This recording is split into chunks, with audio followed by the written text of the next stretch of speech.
Welcome to the Great Detectives of Old Time Radio. From Boise, Idaho, this is your host, Adam Graham. If you have a comment, email it to me, box13@greatdetectives.net. Give us a call. The number is 208-991-4783. And become one of our friends on Facebook, facebook.com/Radio Detectives. Well, today's episode is brought to you by the financial support of our listeners, and especially want to thank today John, who sent along a donation. Thanks so much for your support, John, and we'll be sending along access to our premium site, which we do with all donations of $7 or more. Here now is today's episode of Barrie Craig, Confidential Investigator, Corpse on the Town. William Gargan stars as Barrie Craig, Confidential Investigator.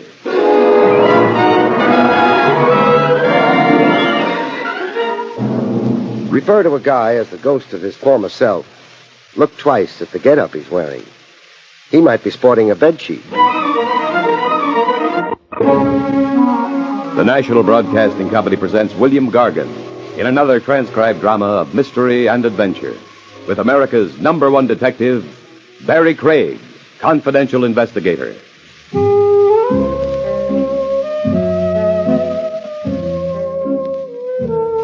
Barrie Craig speaking.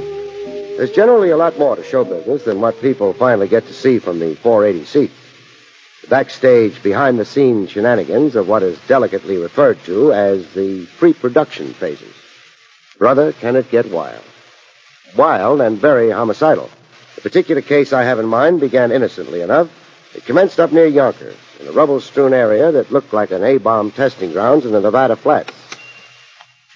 The ground floor door I went through read Luther Bassett, Canine Dentistry. Canine Dentistry. Inside there was a guy in a short white medical coat. A pretty patch of hair on his chin in the style of old Vienna. Luther Bassett, I figured him to be right off. I'd never seen a goatee on a Joan. The dog with him was on the operating table.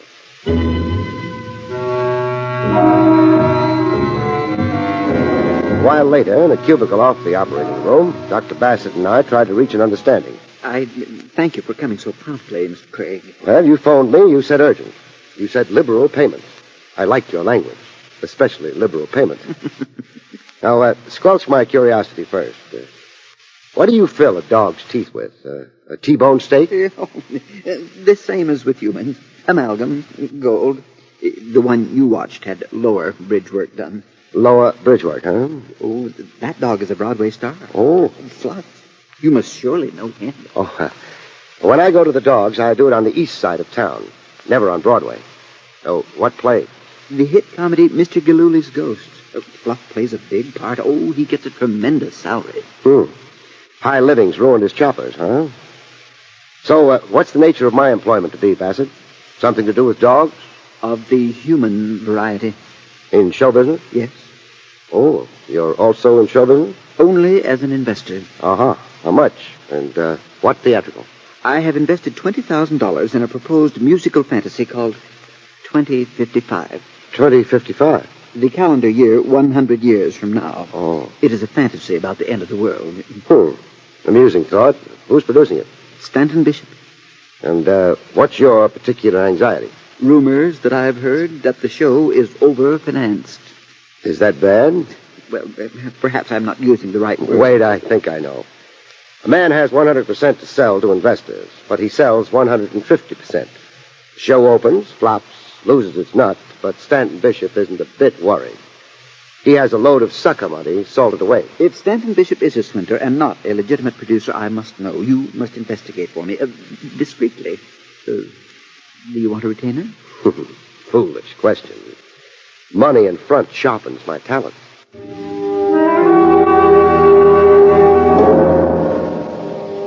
I found Stanton Bishop in a rented rehearsal hall on a side street along the main stem.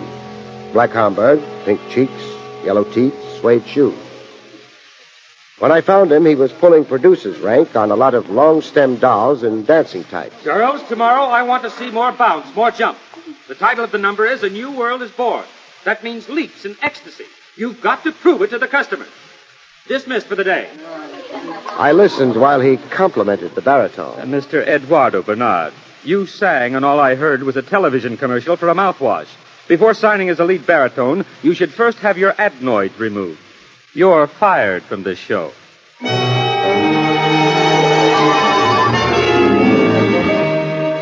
When Bishop finished throwing his weight around, I tried abusing him. By what authority do you inquire into my private business affairs? This badge. Chicken inspector. If I were a more sensitive man, that could get you a punch on the nose. No, I'm a hard case. You punch me and you're a murderer. The book, please. Book? What book? The one you keep for your own information.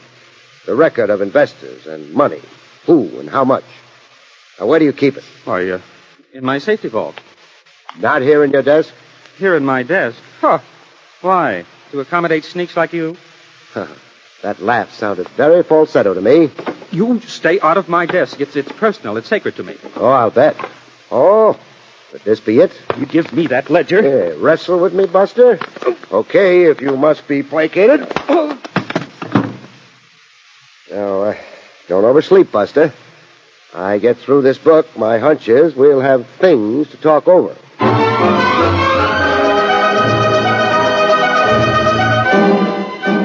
Bishop had his swindle written down in his personal ledger so plainly it looked like a confession to the DA.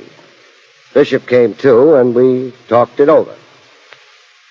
Your musical is budgeted to cost $300,000. You've accepted investors' cash totaling over $400,000.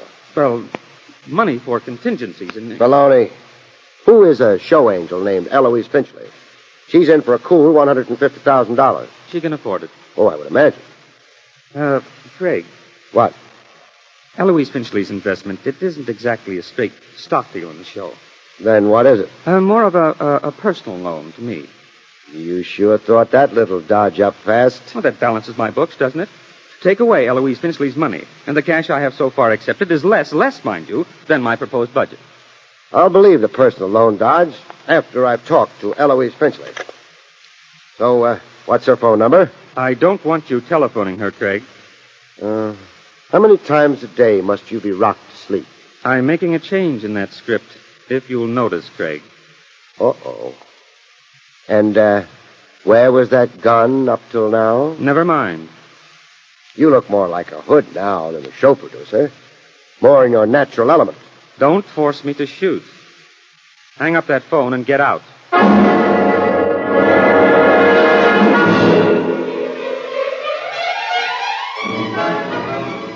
Bishop's violent urge to get me out of his office at that moment was nothing impulsive, as I soon found out.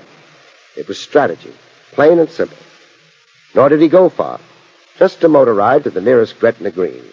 Gretna Green being shorthand for any place where marriage could be completed as fast as a couple could chirp, I do.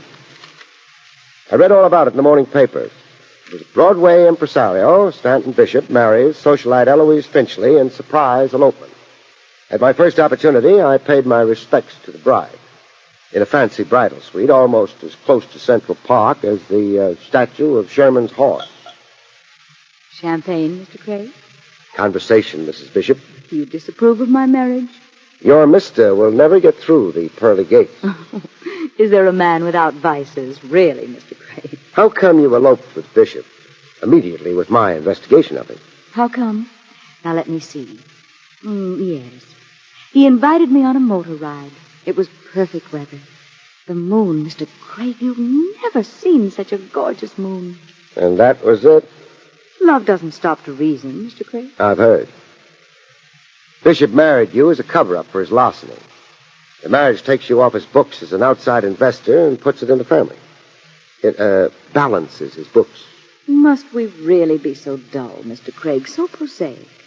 I'm a bride. I'm in heavenly raptures. Yeah? You're heading for one big hangover. I adore champagne. I'll leave sounding one last dull and prosaic note. Must you? The sudden elopement smacks of conspiracy. Conspiracy to frustrate an investigation of Bishop's peculiar theatrical financing. Sweet matrimony was only a device for whitewashing him. How about that? You don't really expect me to testify against my husband, Mr. Craig. Okay. I know when I'm licked. And you forget, $150,000 of the total on Stanton's books was my own money anyhow.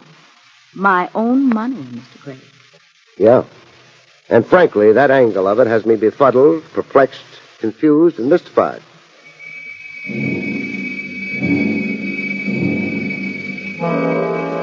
I reported back to my client, the canine dentist, Luther Bassett. Well, who's the dental patient now, Bassett? Another famous dog actor? Oh, yes. This is Rinky Tin Tin. Rinky Tin Tin. Reputed to be a grandnephew of Rin Tin Tin. Bow, wow. Genuine aristocracy. And what show is Rinky in? The World and the Egg. It's a play about reincarnation. What does Rinky play in it? Napoleon. The dog is the 20th century reincarnation of Napoleon. Mind you, it is an allegorical play. Yes, I get you. Well, you can leave your $20,000 with Bishop or not, as you please. You mean the operation is legitimate? Now it is. I think I scared him into legitimate producing. I mean, if Bishop actually has the show business know-how for producing musicals. But he was first contemplating a swindle? With every breath in his body. Then I will withdraw my investment. Well, you won't get all of it. Not at this date. Bishop has had some pre-production costs already. But salvage what you can. Go ahead. Well, my cost to you is $300. Pay me off, Bassett.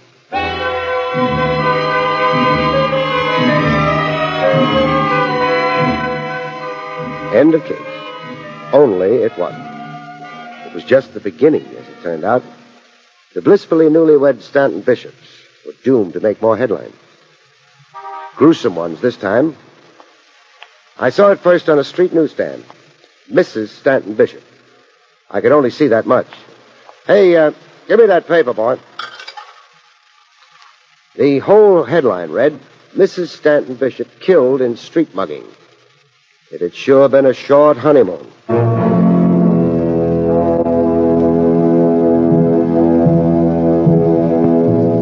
I let official sources amplify the newspaper details for me. In this case, a first-grade detective in homicide named Scotty. What's your interest in the late Mrs. Stanton Bishop, Craig? I mourn her passing. How did she go? A street assault. And what was taken? So far as we know, her purse, a diamond wristwatch, and her wedding ring. According to whom? Stanton Bishop, when he identified the body. What police results so far? None. No clue to the alleged mugger? You hit the word alleged. Why? Because, frankly, I'm skeptical. Your reason? Nothing concrete, so I won't give it yet.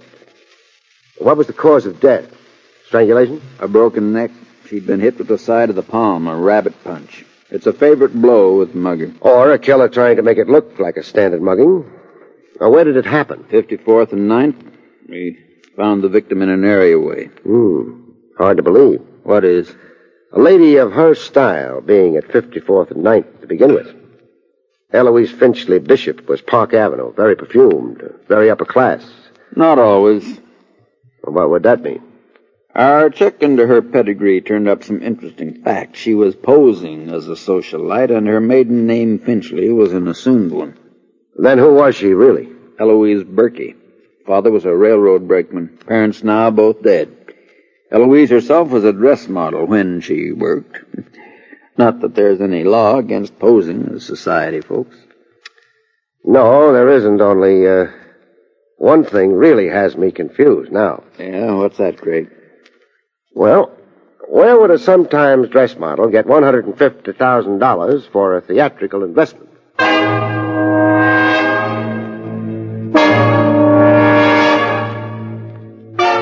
I was around the rehearsal hall to give my condolences to Stanton Bishop personally. He looked a little different to me this visit. The pink cheeks were sallow, deep lines in his face, like he'd had some new worries added. What do you want here, Craig? What was Mrs. Stanton doing on the wrong side of town? How should I know? Or what was stolen from her? I've already told the police. Well, tell me. Her pocketbook, a diamond wristwatch, and her wedding ring. Craig, you're not going to maliciously persecute me. Shouldn't I? Well, I'm in mourning. I experienced a horrible tragedy. I think of how Eloise died. I have nightmares. I'm in a cold sweat. Sad. What's happened to her $150,000? Craig, please, not at a time like this. Tough to answer, huh? Look, I'm straight, clean as a new baby. Maybe I had ideas once, wrong ideas, but all right, you cured me. Now, let me live. That depends on how your wife really died. She was attacked. She was robbed. Her neck was broken by some homicidal maniac. Or that's how it was made to appear. Then you are going to persecute me maliciously. At least until you explain to me how an ex-dress model was able to invest a fortune in your show.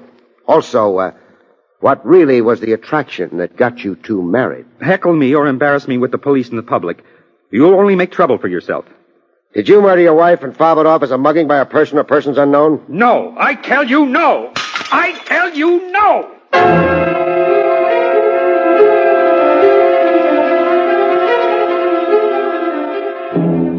I did a further check into the background of the corpse with the grudging connivance of first-grade Detective Scotty. Hey, Craig, I can get reprimanded for this. Or promoted. Yeah, promoted for letting you into an apartment officially sealed to the public. Now, look, I solve this. I quietly turn the information over to you. I don't take a bow. You get a promotion and a raise. Boy, are you good at dangling sucker bait. Eloise Berkey, alias Finchley, ex-dress model. Where did she ever get $150,000? Well, squat somewhere, Scotty, while I look around.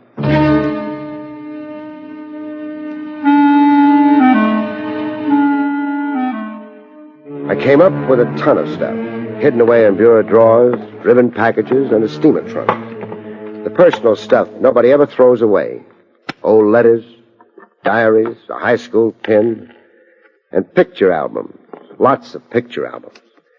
The recent Eloise had collected the history of her life in snapshots. Yeah, she's in it from the first baby pose on a bear rug right to maidenhood. Yeah, Eloise in pigtails, in her school graduation dress.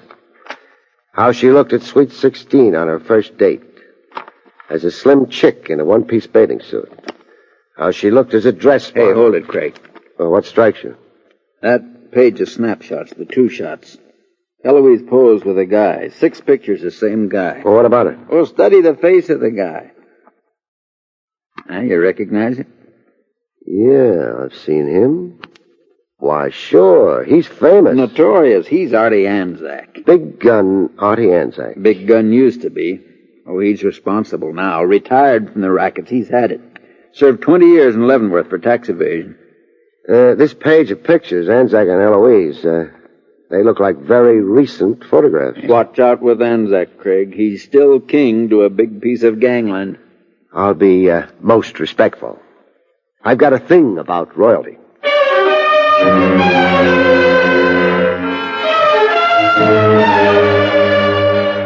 Anzac lived like royalty should. A heavily wooded estate on the outskirts of the city, with a high stone wall around it like the side of a mountain. I found him practicing golfing putts on a library rug.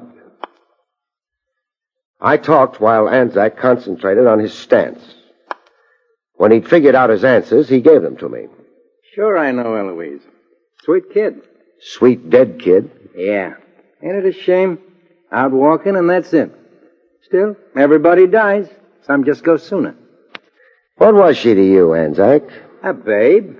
I bought her a coat. I bought her one of them foreign cars. And then I moved on to another babe. Period. Period. I'm not poor. Spread the wealth, I figure. Did it bother you when Eloise married Stanton Bishop? No, not a bit. I'm for marriage. My mother was married. I even sent them a wire of congratulations with a load of flowers that cost me a C note. Craig, I already had another babe. Yeah, you said. Now I'd like to get back to my putting, huh? I'm in a tournament tomorrow. But I'm not through talking. What else is it? Well, I'm at the point now of mentioning $150,000. Lot of dough. Eloise invested that much in Bishop's musical production. Now, where would a babe get that kind of cabbage? I think from you. Hey, I'm not that generous. I think Eloise invested it for you. Idle money, hot money, undeclared income. She was your front, so tax officials wouldn't be the wiser. You'd already served time for tax evasion. You'd had enough of that. Hey, that's quite an idea you got. Oh, I'm loaded with ideas. I also think Eloise double-crossed you, that she invested the money for herself, and that Bishop knew the source of the money and what Eloise was up to. And that Bishop used that knowledge as a weapon to make Eloise marry him. Now, why would he do that? Oh, he had to make Eloise marry him. I'd been investigating Bishop. I'd found irregularities enough for me to alert the district attorney. Bishop had to find a device for shutting me off. I got practicing to do, Craig. I'm in a tournament tomorrow. I think you murdered Eloise to pay her off for the double-cross. And as an object lesson for Bishop.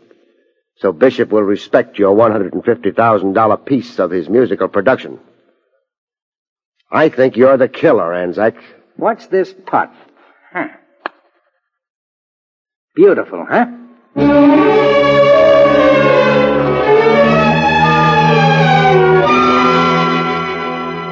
I left Anzac to drive home. Anzac's wooded estate adjoined a famous state park, popular with campers, hikers, and hunters. Signs on roadside trees advertised the 2-week open hunting season. Deer was the big game. I almost qualified. A rifle shot through my side window that almost skinned my scalp. A wild shot, I wondered. Or was it a devoted Anzac subject trying to please the king? It was one of the things in life I'd never know.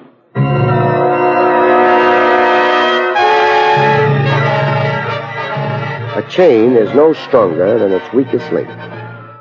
Stanton Bishop figured to be the weak link.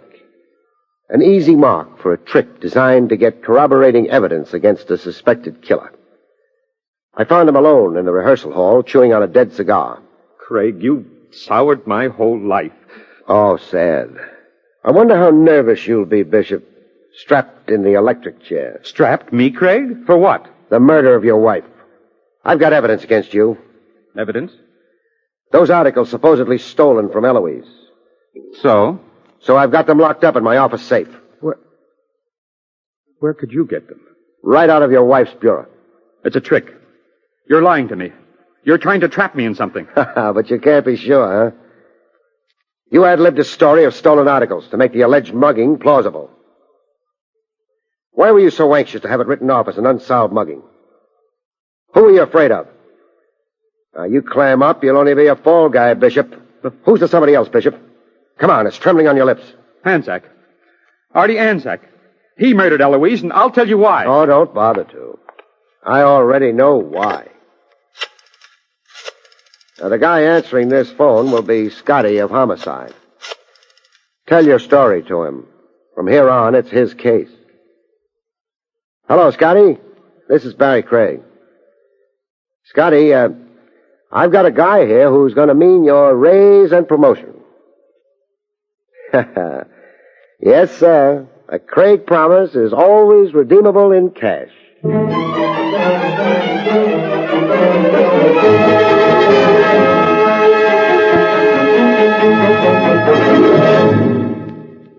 You have been listening to William Gargan in another exciting transcribed mystery drama from the adventures of Barrie Craig, confidential investigator.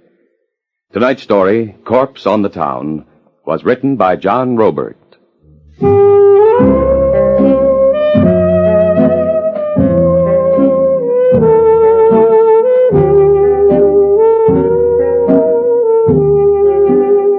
Next week, it's the strange story of The Golden Touch, about which Barrie Craig has this to say. In The Golden Touch, a doll with amnesia forgets everything but her alibi when her partner in unholy matrimony takes a second fatal leap out of her arms and into eternity.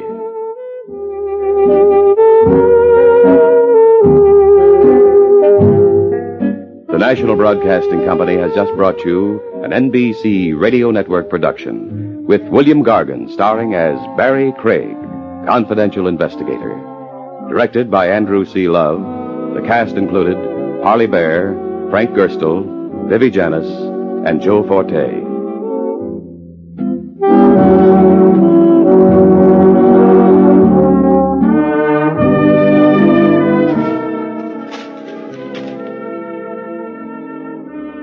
This is the NBC Radio Network. Welcome back. Well, for those of you who are fans of Mel Brooks or movies from the 60s and 70s, you'll notice a similar theme to a famous comedy, The Producers. The Producers, of course, centered on two schemers selling more of a show than they actually had. The comedic twist there, and what makes this different, because the scam it was talked about not only in this radio program, but there was an episode of the television series Racket Squad, which talked about the overselling of a play. The big comedic twist, of course, was that the play began to make money, which put them in a real fix. A Broadway play losing money, it would not be a terrible shock. But when you pull one of these scams and you actually start to make the money, that's when real trouble comes along. Unless you have Barrie Craig looking into the case, and then you better straighten up and fly right. All right, well, that will do it for today's episode. Join us back here tomorrow for Pete Kelly's Blues, and then on Monday, be sure and join us for another episode of Barrie Craig Confidential Investigator. In the meanwhile, send your comments to box13@greatdetectives.net. Follow us on Twitter at Radio Detectives and give us a call, 208-991-4783. But from Boise, Idaho, this is your host, Adam Graham, signing off.